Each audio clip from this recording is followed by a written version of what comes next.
3, 2.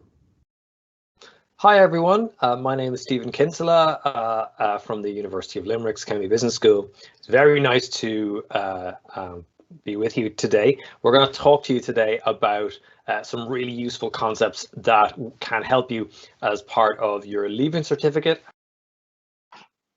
And this is that the Department of Economics at the University of Limerick is going to run just for you. And so before we kick off, I'd like to thank Mairead from the BSTAI for helping us organise this event, and particularly to Elaine Milan and Erin King, without whom this would not be happening at all. So the next slide, please. We'll have two speakers today. First is myself telling you about gross domestic product, gross national income and all that. And then we'll talk with my colleague, Dr. Darragh Flannery, about interpreting and analysing data, giving an instructor's perspective. And then once we're finished, we're going to tell you a little bit about the Q&A, which we are really looking forward to. And so you'll have to do that by asking a question in the chat about the concepts, or anything else you'd like. And so we'll be taking questions throughout, and this session will be recorded as well for those teachers and students that haven't made it through, and my excellent colleague Mary Houston will be sending out those details later on. Okay, so with that, let's kick off. We're going to talk about measures of national income in the 21st century. So next slide, please. When I was your age studying economics, there was only one number that you needed to know, and that was gross domestic product. It's the value of all the final goods sold in the economy in a given year. And it's a really important number because it helps us analyze how wealthy we are and how much money we made. Now, it's a really important number for many reasons, but the biggest reason is a check on how we're doing. Not a perfect number by any means, doesn't measure the value of housework, it doesn't measure the value of caring, it definitely doesn't measure the environment. But what it does do is give us a rough barometer for how we're going. So you can see there in 2009, the economy generated 170 billion euros worth of output, which is pretty good. And then in 2010, it was 168, not so good, a little bit of a drop there, about a 2% drop, 171 billion, then up to 175, things getting better, 180, 195, very good. And then it jumps to 263. So for a jump from 195 to 263 is not good. That's not good at all. So next click, please. So the way economists would describe this is not good at all, to be honest. You can see there in growth rates where I compute the rate of change. So just take 1 year away from the other and divide by the base year and then multiply by 100. You can see 2%, 3%, 8%. Oh, that's a very good year for a developed economy like Ireland. And then 35%. When you net out some of the bigger factors, it's actually a 26% jump, which is absolutely extraordinary. And then it goes back to 3 and 11 and 9. So the reason that this matters massively, folks, is because if you're not measuring the economy correctly, then you're in serious danger of doing the wrong things. So with this measure, 35% increase. So that's the largest GDP increase anywhere in the world that year. It sort of tells you that there's something seriously wrong with the way you're measuring things. By this measure, if you believe this measure, the income per capita, GDP per person, just dividing the amount of money in the economy by the number of people, is 73,000 euros. The average person in Ireland doesn't get anywhere near that kind of number. It's closer to 40,000. So something's really wrong here. So we have to change it. How do we change it? Well, we change it in one particular way by constructing a new measure which subtracts some of the elements that have caused this massive price change. Next.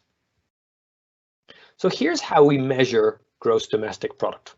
We add private consumption, so the consumption of coffee that you buy and whatever you've had for breakfast this morning, that kind of stuff. And private investment, so building roads, building productive machinery and plants.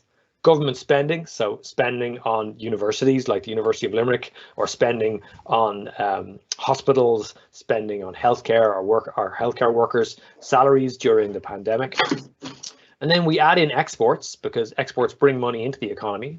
We take away imports, and that gives us GDP. So your teachers have probably kind of drummed into you, y is equal to c plus I plus x minus g plus x minus m, right? And you've probably had that drilled into your brain at this point.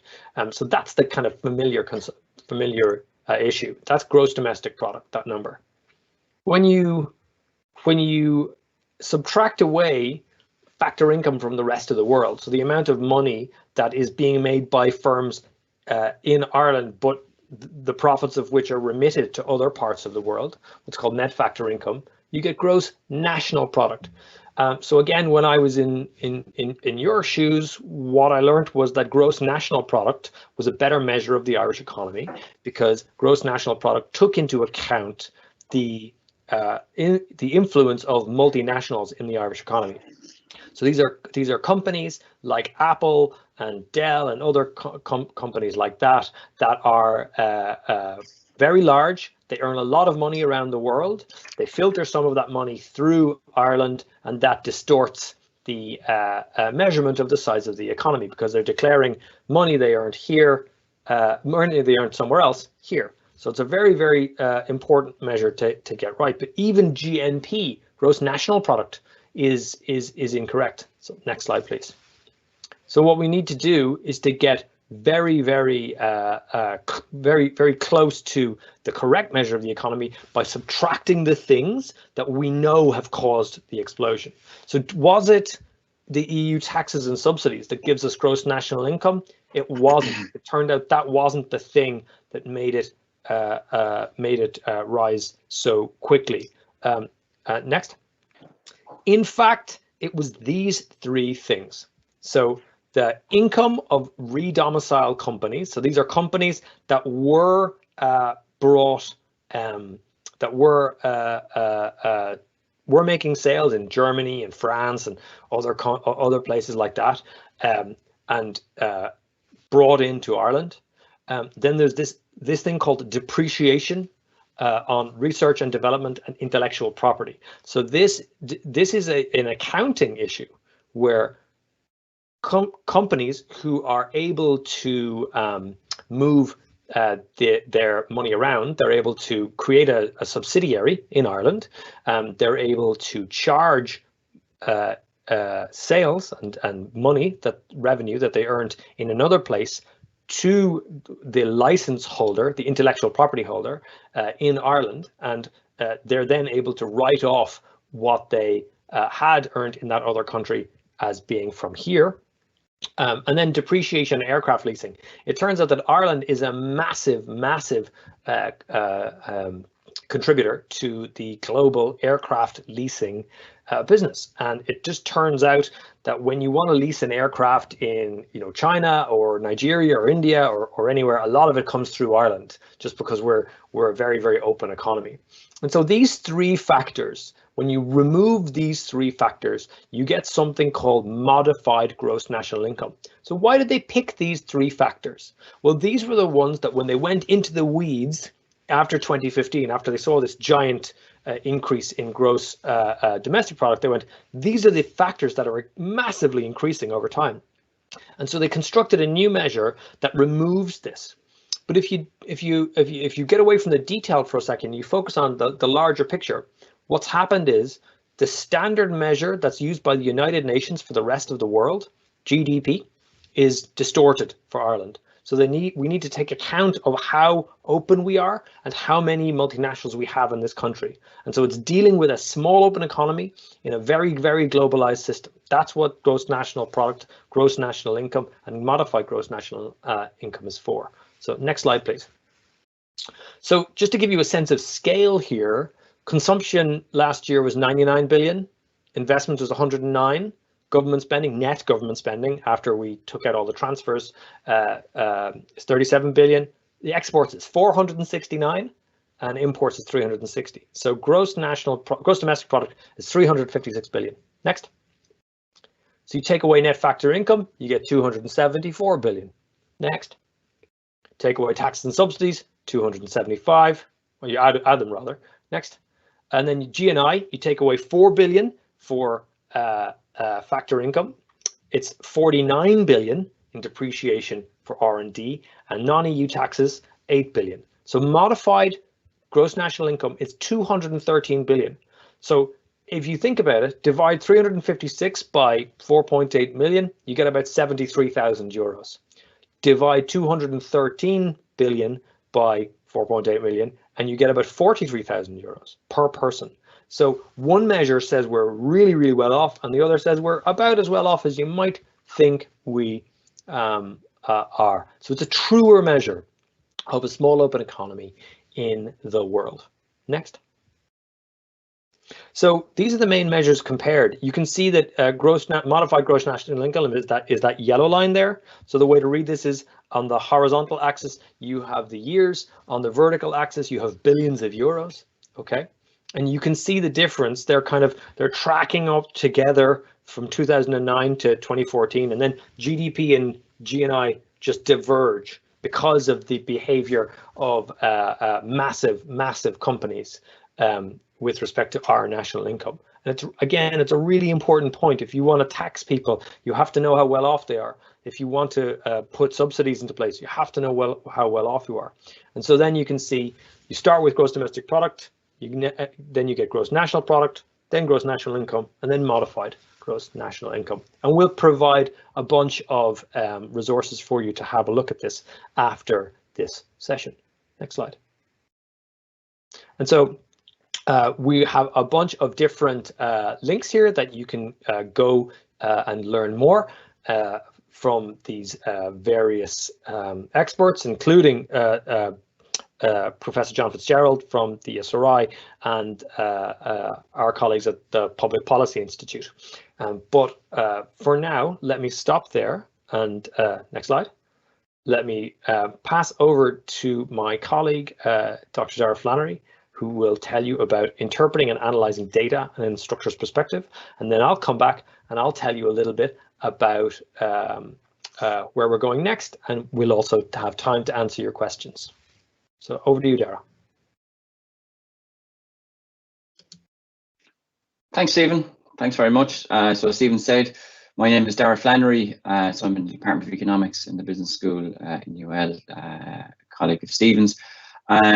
So what I wanted to do today was to try to give you, it's something I do. I teach first year economics here in UL. So the big cohort, so like 300 students come to the normal times, come into the lecture theatre, and this is an aspect that I teach them when as part of that course. And funnily enough, it's something I teach to the postgrad as well. It's something I kind of hammer home to our master's students as well, is the idea of how to kind of interpret data when data is presented in table format, when it's presented in graphical formats, like Stephen had there, in terms of he was talking about GDP and G&I star and things like that. And there are other concepts, like trade concepts and like inflation and things like that, that are probably relevant to you in your studies, that might be relevant in terms of what you're going to be assessed on. So I kind of thought about it and thought, okay, I can give kind of from the instructor's perspective, because what I expect from my students when I'm asking them around tables of data and things like that, around trade or around inflation or around GDP and things like that. The first thing I want to do as well, I've just noticed in the published thing, is that all the schools in terms of the different places you are in the country, and that's great to see in terms of Tipperary and Drogheda and places like that. So I'd just like to point out my poster of the Limerick hurling team just there, so just especially the people from Tipperary in terms of the Ireland win, just you can just have a good look at that there before. Okay, yeah, you probably got a good look at it. So now we can get started. Okay, so so what I want to do is give from an instructor's perspective. So what I'm going to do first of all is I'm going to give some kind of key points that from my point of view of what to do when you see a table of information around, and it can be anything in terms of, like I said, inflation or GDP or debt or trade kind of statistics, how to kind of approach it, and kind of the approach that I take personally, even when I'm looking at journal articles, things like that, and what I suggest to students, the approach that they take when faced with something like that. So if we go to the next slide, So I give some key steps in terms of what I think, again, what a kind of a decent approach, I think. So 4 key steps, I think, and I'll give some examples, okay? I've kind of put these into practice with a couple of examples, one with trade and one with inflation, if we have time. So first of all, whenever I would, sometimes when you see tables of information, even like what Stephen had there, with the GDP and the figures, the first reaction sometimes is kind of go, oh God, what's this? I have no idea. What's that stand for? What's this stand for? What's going on here? So the first thing I always tell students is just take a deep breath. Just take a deep breath and kind of just take your time and have a look in detail of the table and the graph. What's on the x-axis? So what's on the horizontal line? What's on the y-axis? What figures are they giving me? Are they giving me something related to overall economic activity? Is it GDP? Is it trade? What indicators? What labeling is on it? Is it talking about imports? Is it talking about exports? When it's talking about, if it's talking about inflation, is it talking about it on a 12-month kind of basis, on a 3-month basis, on a monthly basis? Because all these statistics can be presented in completely different ways. So the first thing that I look out for when I look at these statistics, if I look at a table from the CSO or derived from the CSO or anything like that, is I just look at the key kind of indicator, the labeling, the title, what's on the x-axis, what's on the y-axis, just to give me an idea, okay, what's going on here? What's going on with this bit of information, okay? Before I get into any detail in terms of, trying to understand specifically what's going on in the table of information or the graph or whatever it is, I just, in my mind, just want to get a kind of decent picture, an overall kind of picture of what's going on. So that's the first thing, and relax and look at it, because the initial reaction can be kind of a stress reaction, and kind of go, oh God, what's going on here? I have no idea. And then, you can get yourself into a bit of a muddle that kind of way and go down a path which, you don't want to. So that's the first thing that I always tell first year students, I tell postgrad students, and I tell myself, when I'm looking at different statistics, like I said, I look at statistics in the Higher Education Authority, for instance, I'm trying to pick out what's going on there.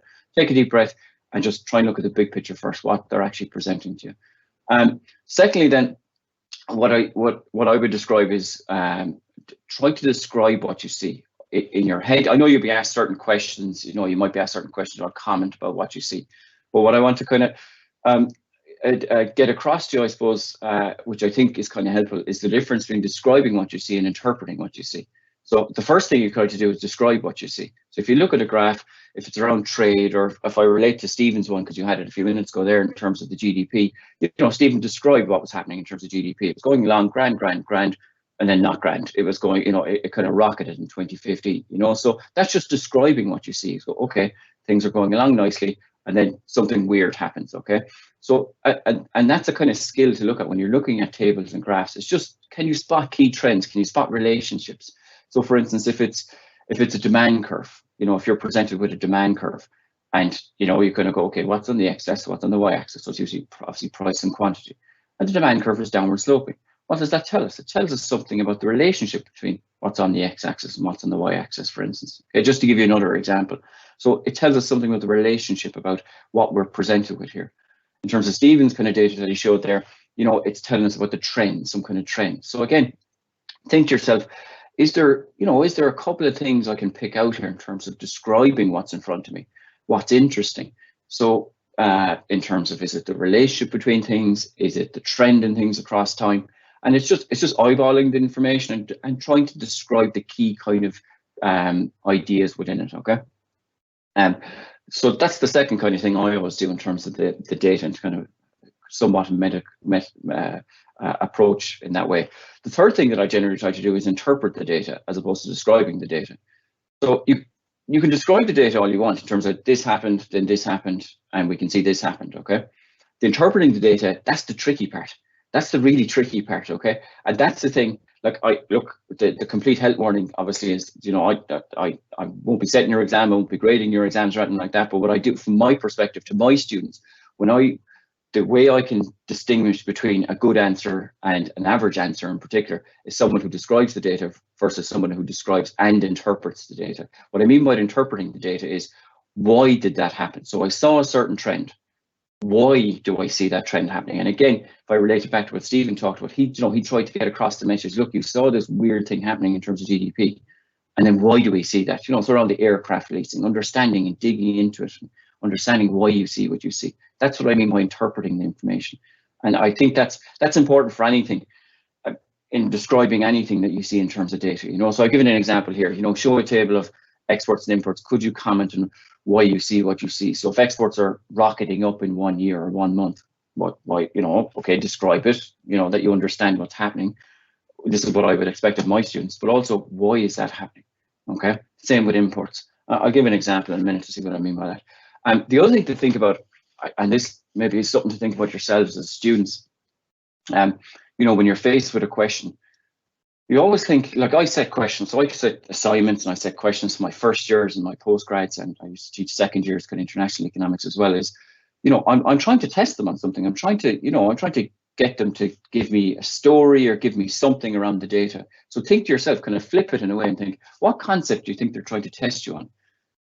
So what story are they trying to get me to tell? Every table, every figure has a story behind it, so what story are they trying to get me to tell here? Okay.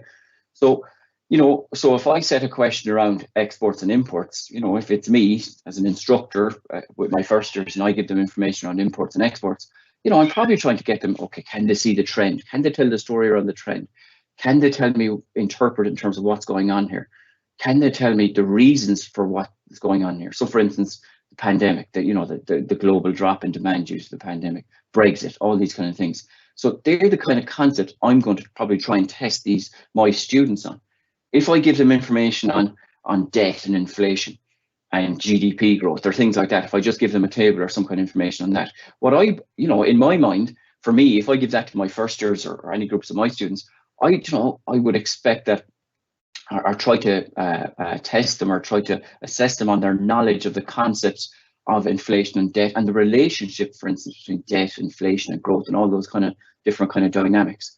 So okay, you can try to put yourself in the mind of, why are they asking me this? What concepts, what relationship, what theories, what different things are they trying to test me on when they kind of put this question to me or this table of information to me? Because sometimes in a lot of exams, in third level in different places, there might be just a generic thing like describe what you see. So you have to put yourself in the mindset, okay, what are they looking for here? What are they actually looking for here? And so that's why I put it there in terms of trying to give you some steer in terms of a way of thinking, I suppose, when you see tables or figures of information, that is a useful approach for me. And as I said, this is what I suggest to students as well, and I think they find helpful sometimes. So if we go to the next slide, just to put some of that into practice, I suppose. So some examples here. So I've just taken this data right from the CSO. So again, you take a deep breath, you kind of, a lot of information going on here, like kind of think, okay, what the hell am I showing you here? So you can break it down. Okay, so trade example, what's the title? Imports. So we're talking about imports, obviously related to trade here. Okay, so talking about, goods flowing into Ireland, and we can see here, if we look down the bottom, it's imports 2020, January 2020, January 2021. So we're looking across time. So we're looking, one would imagine here, to some trends, some kind of trend across the year that a particularly noteworthy year, I suppose, in terms of 2020, and we're looking at it in terms of trade. Okay, so what if you were asked, for instance, to describe what's going on here, describe what you see here, right? So the first thing, just if it was me, for instance, okay, the first thing I would draw my attention to is kind of go, oh, geez, look at the total, big drop in imports here, big drop in imports. It's like, something going on there. So that's just describing what I see, okay? If I asked you to interpret that, the overall drop in kind of imports, why do you see that happening? Why do we see that happening? Well, one would imagine there was a couple of things going on. You have the recession, in terms of, the pandemic, obviously, in terms of, there's a massive economic shock. So Irish people, either their incomes are falling potentially. Okay, we don't have income information here, so maybe people's incomes are falling, so they're consuming less goods. They're not buying as many things from China and clothes and all the kind of things that we normally buy. Maybe that's the case. Maybe it's trade restrictions. Maybe things are happening in the background. Maybe it's nothing to do with incomes. Maybe people's incomes are fine. Maybe people are feeling uncertain about things, so they're kind of not consuming as much. So, it might be related very much to consumption kind of things. So people aren't importing as much. Maybe it's to do with other kind of conditions that, there are other factors going on. Maybe incomes are fine, but there's something else going on. Maybe there's other types of barriers to trade that have been put in place. So, there's a couple of possibilities here that we can talk about. All I can talk about is the possibilities given what I see here in front of me, the potential outcomes here, or explanations, should I say. If I break it down then, so I kind of get the overall picture. If I break it down then, I have Eurozone here. So this is imports from Eurozone countries, imports from total non-EU. So I'm reading left to right here. So that's kind of America, China, countries outside the EU, excluding the UK. So we can think Brazil, Australia, all these kind of countries, okay?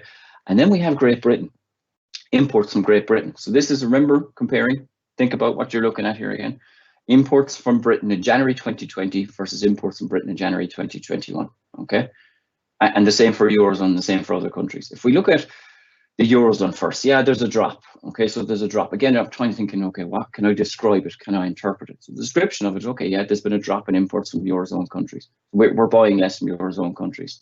And again, the same reasons might apply. Drop in consumption, or maybe, you know, there might be a lot of factors going on there. Not so much from non-EU countries. So China and America, and if you dig into that a bit further, we actually are still importing about the same from the US and from China, and particularly across this time period. So, you know, whatever's going on isn't affecting our imports from those kind of countries, okay? Then you look at Britain and you go, oh, there, what the hell is going on there? Look at the drop, like in terms of as a proportional drop, if you work that out in terms of percentages, that's an insane drop for our geographically closest trading partner.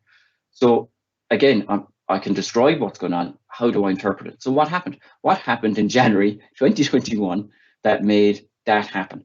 Okay, okay, there's no state secrets here, you know, that in terms of trucks been backed up, you know, Amazon deliveries being delayed, Brexit, okay, so, and all that went with it, and protocol and all those kind of things, okay? So, you know, obviously we can describe what happened, and then we can interpret. Interpret is actually explaining what's happening there. And if you look at it, the big drop from the UK, like, you know, that massive drop in the UK, it explains a large proportion of the overall drop as well. So a large explanation of the overall drop in imports we see is actually because of Brexit. So we can actually interpret that as well. And that's the story. If I was looking for a story from this, part of the story is that, you know, that, okay, you have the pandemic, but in terms of drop in imports, it's a large part of it is Brexit as well, you know. So, and that data tells us that data tells us that story. The other thing, think about, last thing I'll just say on this slide in terms of imports is you could link it as well in terms of, if people, I know, because it's a big thing around it, people saving more, you know. So if people aren't importing as much, people aren't buying as much stuff from Germany and, you know, other kind of places. It could be the case as well, you know, the story behind the thing here is that what are people doing if incomes are the same, but people aren't buying as much stuff from abroad? Maybe they're buying more stuff from domestic producers, maybe they're saving it. And, you know, we see an increase in savings. So people might be, you know, moving away from consumption in terms of buying stuff from abroad, more towards saving. So that's just another kind of, you know, story within the story here in terms of what we see. So, you know, that said, I always say to students, look, you have a table there. You can tell loads of stories. I could go on for another 10 minutes talking about this table, you know, so there's loads of stories that you can tell and interpret in a different way. If you go to the next slide then, Erin, please. Again, exports, look, the thing, I won't dwell on this too long, but the similar story, you can look at the total, you can see a drop in exports, right? You know, you can see, and you kind of think, oh, that maybe that's not good, you know, because as Stephen talked about, exports form a part of GDP, you know, or measures of national income. And you kind of think, where's that coming from? You look at the interesting thing I kind of thought was Great Britain. Look at our exports to Great Britain. They haven't moved very much in the same time period. So the same time period, we're just talking about us selling goods to the UK, or to Great Britain, should I say now. So exports haven't moved very much. We just stopped buying goods from Great Britain in the same kind of quantity. So again, it's just an interesting kind of story in terms of that happening. You can see in terms of non-EU, you can see Eurozone, we're selling less to the Eurozone. You know, that's just, again, kind of the pandemic is probably hitting the Eurozone, the European countries very hard. And a lot of uncertainty in Europe, so they're not buying as much stuff, so they're not buying as much Irish stuff. So again, it's telling a story and telling a narrative around it. We can describe it, but then the important part is interpreting. Go to the next slide then as well. I'll just give an example here as well, slightly different one. This is about inflation. Again, you know, when I see these tables, I go, what the hell is going on here, you know? You know, what is this telling me? And then I try to take a deep breath and I go, okay, consumer price index. Okay, it has to be inflation, consumer prices, inflation, right? Fine. I'm up and going here, you know? And I can go, okay, 1 month, 3 months, 12 months. So it's just representing the price changes across different time periods. So if we look at March 2020, and if I draw your attention to kind of 0.8 there, it's just telling me that's the change in prices on a monthly basis, 1 month to the next. You know, so it's just presenting the inflation data in a certain way. If I go March 2020 and the 3 months column, it's just presenting the inflation from March 2020 back 3 months, what happened in terms of prices. So it's just presenting the inflation, the changes in prices in a different way. And then you have the 12-month to get a broader kind of picture. So it's presenting the data in different ways to kind of get a broader, more dynamic, longer term kind of picture. And you can see there it's zero. So prices basically did not change from March 2020 to March 2021.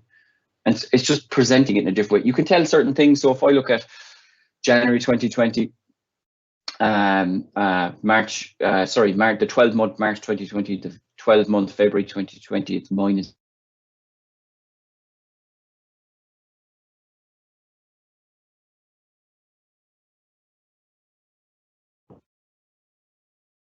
bits of information. I can kind of get an idea in the trend that inflation must be kind of creeping upwards, because the 12-month thing is going upwards. So something must be happening, you know, in those intervening months, the months that I'm bringing in terms of 12 months. So something must be happening in terms of price levels. So, you know, again, you can kind of tell the story. Why do we get inflation? You know, maybe there's greater economic activity, should I say? You know, with greater economic activity, you generally get higher levels of inflation. So, you know, so again, it's telling me something that, you know, when you have deflation, obviously economic activity is going down. I would imagine that's telling the story of the pandemic, people demanding less, people saving more, you know, a lot of uncertainty around. So again, it's telling a story. Even inflation figures like that can tell you a story about what's going on in terms of economic activity in the background in an economy. So these are all indicators. Like you look at the European Commission, you know, when they're looking at the health of different economies around in Europe, you know, they look at different indicators. They don't just take one indicator. They take things like GNI start. They take things like GDP. They take things like exports, imports, balance of payments. They take things like inflation rates, you know, and they all kind of tell a story that hopefully, you know, that if you have a decent understanding of kind of economic concepts, general economic concepts in the first place, like inflation and those kind of things, that you're able to tell that story by looking at tables of information like this.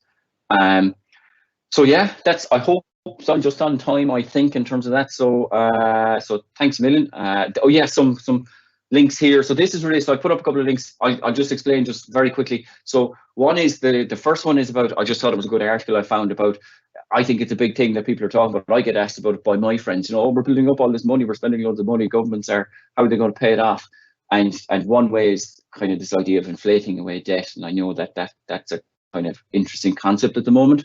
And there's just an article, I think it's a very accessible kind of article that might be useful to you. The second one is just how to interpret graphs. That some people over in Harvard, they say a lot of the same things that I say. So that's reassuring in a way, I suppose, but I just found it as well. CSO, that's just the consumer price index stuff. They've good information there about what's driving. So when prices are going up, prices are going down in a monthly, yearly kind of basis. They give little snippets in terms of what's driving it. So is it like fuel costs? Is it new taxes, whatever it is, you know? And then the last one there, I think is very interesting as well, very accessible. That's the governor of the central bank. He does a blog, and, you know, he kind of brings up and he tries to make complex stuff quite accessible as well, which I think is very useful. And he's a couple of things in there of why economics is interesting. So, you know, that's great, because, you know, that's what I think as well. He's a couple of kind of articles in there around more kind of technical kind of stuff to make it more accessible, and then kind of generic stuff, so which I think is worth a read there. So that link as well. So yeah, sorry for kind of about a minute over time there. So I'll go back to Stephen now for kind of the Q&A. So thanks, Luke. Brilliant, Darragh, that was excellent, very clear, very succinct. As a dub, I have to say, up the dubs, of course. But yeah, I know I'm never going to change. But there's a question to you actually right away from a questioner. I guess to you, Darragh. Can you tell us about the pandemic's effect on imports, please? Yeah, no problem. Yeah, of course. Yeah, so you can see, like we saw in terms of the information there, you know, you get a snapshot in terms of the total. You know, if you just focus on the total, you go, geez, there's a big drop in terms of imports, and that could be driven by, you know, people being, if it was me, you know, geez, I'm not sure what's going to be going on into the next couple of years, so I withhold in terms of some of my consumption. And part of that is in terms of I don't buy the laptop that's going to come from, you know, it's not been built in Ireland really, so it's going to come from abroad. So I'm reducing some of my consumption, and that has a knock-on effect then on imports into the country. The funny thing is there doesn't seem to be, if you that's why I put the data that I presented in that kind of way. There is a bit of an effect. Obviously, there's a big effect in terms of overall imports. But if you just look at the UK, the drop in imports in the UK is actually constitutes a big proportion of the drop across the last year, basically. Okay, and the reason for that is Brexit. It's not the big reason behind that is it's the administrative. It's actually the red tape and things like that. So the imports there, you can see the drop in the UK is about, it's constituting a large proportion of the overall drop. The other drop is coming from the Eurozone. Like our imports from China and America, they remain kind of stable. So again, I've kind of teased out what's going on here. So our imports have dropped big time from the UK. There has to be the red tape around Brexit, I would imagine, the complexity around that. And then the Eurozone, we've dropped our imports as well. And so you could probably attribute more of that to kind of changes in consumption and things like that in terms of, partly as well in terms of the Eurozone kind of imports as well, maybe around Brexit as well because of the land bridge through the UK as well. So again, it might be reflective of not so much kind of, it is an economic tie to it, but more administrative and politics essentially, you know what I mean, as opposed to the kind of macroeconomic environment. So so that's what so it could be a mix of that economic kind of side, but also just the administrative side kind of things as well. So I don't know if Stephen has any kind of additional things that he could add. No, it's very, very clear, Darragh. I guess the main thing to understand from all of this is how interconnected everything is. So economics, if it teaches us anything, it teaches us that my spending is your income is my spending. This is how the economy is connected all together, which I think is a really important point. And so when Britain decided to make a change and leave the European Union, that caused a reduction in imports and exports, in fact, in Ireland. And in the leaving certificate, you will absolutely be asked to interpret data precisely like this. And so it's a very, very useful skill for you to learn. There's another question. What should we be reading to get a sense of what's going on in the world economy? This is an excellent question, presumably from a teacher, and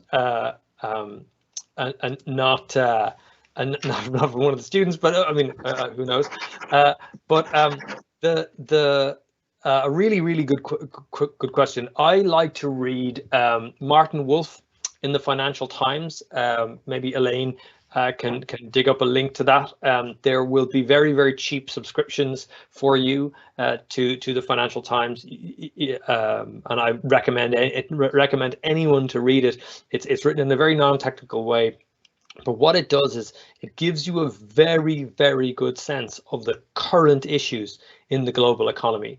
So, for example, today there's a big thing on China's GDP. So we would have spent a lot of time looking at China's GDP there. So that's a really, really important point. So I think that's a very, very important point to do. So I think when you're filling out essay type questions, for example, essay type questions are typically always about kind of the macroeconomic elements of the paper. So the more up to date data that you can get, the better. And I think if the FT isn't free, it should be nearly free. So I can't recommend Martin Wolf's work enough, but generally the work of the Financial Times in talking about the big issues. If I was teaching a class, I would have a question about what are the big issues of the day. Is it inequality? Is it Bitcoin? Is it Brexit, COVID, because that those things are going to come up, and even if they don't, you're going to be able to refer to them in a fairly easy way. So I'm just conscious a little bit of time. We promised to finish at 9:50 for you guys. So do you think Ireland is becoming more unequal Thanks for your time today. We're very, very pleased to do this, and we're, we understand that students and teachers are under a lot of pressure at the moment. So anything we can do to help, we absolutely will, and we're going to run more sessions like this, as we said before. Darragh, do you think Ireland is becoming more unequal? Easy one for you there. Yeah, well, the funny thing about the strange thing about Ireland is really, really unequal from a market income perspective. So when you don't include like benefits, so you don't include unemployment benefits, all those kind of things, we have a really wide gap between the haves and have-nots. When you adjust for that, I don't say not too bad, but the gap actually really comes down in that kind of sense. So in terms of more unequal, God, I don't have the statistics off the top of my head, to be perfectly honest, in terms of more unequal. I think there's a perception. I think there's definitely a perception of Ireland becoming more unequal. I don't, from what I remember in terms of the statistics and looking at it, I don't think there's a huge pile of evidence to support a very big gap over a widening gap, should I say, over the past 10 years in terms of, I don't think it's narrowed very much, to be honest, but it hasn't widened in any great shape in the last 10 years. However, I will say the next 5 years will be key in terms of that, because if you look at who the pandemic is affecting in terms of employment, things like that, it's not people in middle, higher incomes, it's people in lower incomes, and particularly women in kind of lower paid jobs. So to answer your question, from the top of my head, there's no great evidence, as far as I can remember, in terms of after you take into taxes and benefits and things like that, that inequality has widened very much over the last 5 to 10 years. However, the and that is wait and see over the next 5 years, because the pandemic, as I said, like you look at it's really eye-catching. Tax revenues, income tax revenues haven't really changed at all that much in the last year. And you kind of go, geez, there's loads of people not working.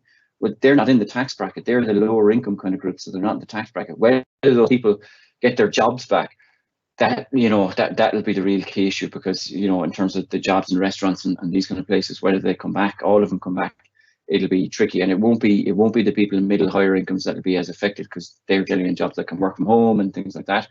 So it might change. That story might change a good bit, unless there's policy interventions and things like that in the next while. So no, I don't think so in the last 5 to 10 years, but it'll be interesting. I want to watch definitely in the next while.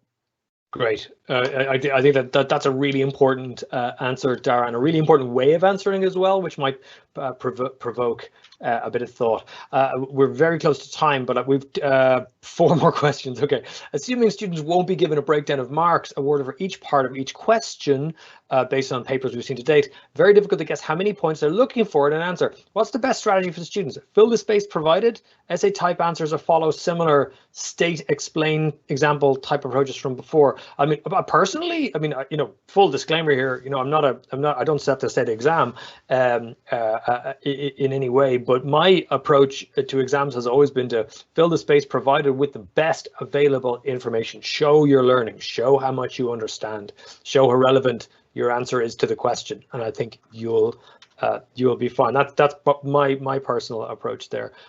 Jack asks, and hello Jack, thank you for your question. Will COVID be on the exam, either directly or indirectly? Jack, I'm pretty sure it will be. How will Biden's proposal for a global minimum corporate tax rate affect Ireland? I actually just recorded a podcast about this. Elaine, if you can find it on the Currency website, we'll send you a link to that. The answer is it's complicated, but we'll get there. Darragh says, Tyler Cowan and Tim Harford, excellent people. Do you think Bitcoin will become money in the future? Oh, that's a huge one. Darragh, I'm going to throw that one to you. Will Bitcoin become money in the future? Nice easy one at the end. The short end, oh God, I don't honestly have a clue. Bitcoin is so beyond my my wheelhouse as such. Do you know what there is though? Bitcoin, I just know the podcast thing I put up, and I'll listen to it myself actually. There is a podcast by John Danielson on that Vox, so I put up podcasts as well. There is a podcast called Timely Question, What if Bitcoin succeeded? So what would the world look like if Bitcoin completely replaced fiat currency, so normal money? So complete cop-out, but I'm going to suggest to that person, listen to that podcast, and I will as well, just to tool myself up as well. So apologies, but Yeah, but I think that's exactly right. When it comes to economics, the best thing about economics is the questions never change and the answers always change. So you can always keep learning. It's a fascinating subject to study and to spend your life studying, in fact. Final question. Thank you for the talk. You're very welcome. You were talking about the 2015 jump. My class went to see Paul Krugman speak when he was in Ireland last year in Kilkenny, I believe. Yeah, I was there too. I believe it was him who coined the term leprechaun economics. He did. Do you think this term has affected our image as a country and our ability to manage our economy effectively? No, I don't think so. I think Ireland has a very good reputation abroad, but Paul has an excellent gift of the gab. So yeah, I think that'll be good as well. Can you skip to the last slide, please? There's some information in the slides about the courses that we do here in UL, and you can look at that afterwards. But one of the things I want to finish on is to tell you about the next webinar that we will be running. So can we jump to the next slide, please, or the last one, which is all about we're on social media and all that. You can have a look at that later. Yeah. So Thursday the 15th, sorry, that's today, Thursday the 22nd of April, there'll be another one of these webinars with Professor Eoin Reeves and Dr. Rita Buckley, my colleagues here at the Kemmy Business School. They'll be talking about inequality. They'll be talking about concentration indexes. They'll be talking about lots and lots of the key issues that secondary school teachers asked us to address through Mairead and the BSTAI, and we will do precisely that. So the only thing that remains is to thank everyone who's watching, either live or recorded, for your time, to thank all your teachers for all the work that they're doing, both in front of you and behind the scenes. We know there's a lot going on that students might not see, so thank you to all the economics teachers for everything you're doing. We're very, very happy to help you in any way we can. In terms of organising this event, it wouldn't have happened without Elaine Milan, Erin King and Mary Houston, our colleagues here at the business school. And again, just a final thank you to Mairead from the BSTAI for making all of this possible. So I will finally just thank my colleague Darragh Flannery for being up for this. We're very proud and privileged to be able to do this kind of work. And so I will sign off and just thank you all very much for your time. Take care.